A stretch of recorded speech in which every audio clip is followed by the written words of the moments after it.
আজকের ভিডিওতে আমরা জানব বাংলাদেশের সমাজসেবা অধিদপ্তর সম্পর্কে। এই অধিদপ্তরটি কি, আসলে কিভাবে কাজ করে, কারা এর সেবা পেতে পারেন, কি কি ভাতা এবং কর্মসূচি পরিচালনা করা হয় এর মাধ্যমে, একজন সাধারণ নাগরিক কিভাবে এর সেবার আওতায় আসতে পারেন, এই বিষয় নিয়ে বিস্তারিত আলোচনা করব আজকের ভিডিওতে। আপনি যদি সমাজসেবা অধিদপ্তরের একজন চাকরির প্রার্থী হয়ে থাকেন তাহলে আজকের ভিডিওটি আপনার জন্য। সম্পূর্ণ ভিডিওটি না টেনে দেখবেন। চলুন তাহলে শুরু করা যাক। সমাজসেবা অধিদপ্তর কি? সমাজসেবা অধিদপ্তর হলো বাংলাদেশের সরকারের সমাজ কল্যাণ মন্ত্রণালয়ের অধীন একটি গুরুত্বপূর্ণ সরকারি প্রতিষ্ঠান।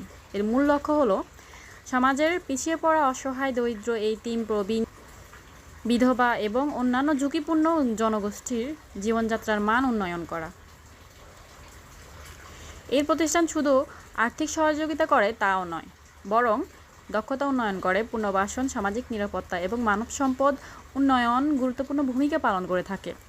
সমাজসেবা অধিদপ্তরের প্রধান উদ্দেশ্যই হলো সমাজের অসহায় মানুষের পাশে দাঁড়ানো, দরিদ্র বিমোচন করা, প্রতিবন্ধী ব্যক্তিদের অধিকার ও উন্নয়ন নিশ্চিত করা, প্রবীণ নাগরিক সামাজিক নিরাপত্তা নিশ্চিত করা, এতিম ও সুবিধা বঞ্চিত শিশুদের সুরক্ষা প্রদান করা, নারীর ক্ষমতায়ন এবং সামাজিক উন্নয়নে সহযোগিতা করা, সামাজিক ন্যায় বিচার প্রতিষ্ঠার কার্যকর ভূমিকা পালন করা সমাজ সেবা অধিদপ্তরের গুরুত্বপূর্ণ কার্যক্রম।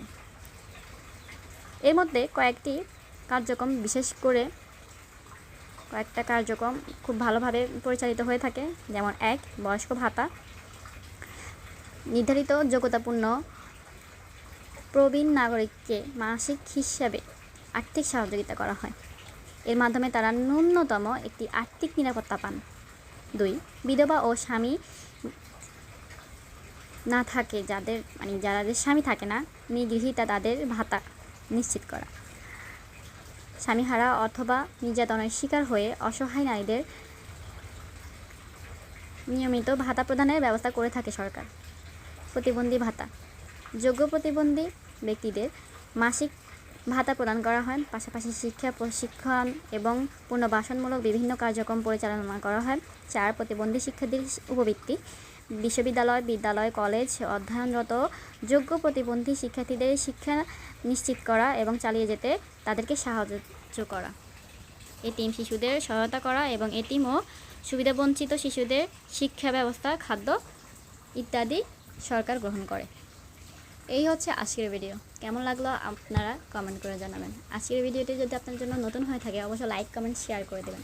চ্যানেলটি অবশ্যই সাবস্ক্রাইব করে দেবেন। ধন্যবাদ সবাইকে। আসসালামু আলাইকুম। ভালো থাকবেন। আজকে এই পর্যন্ত।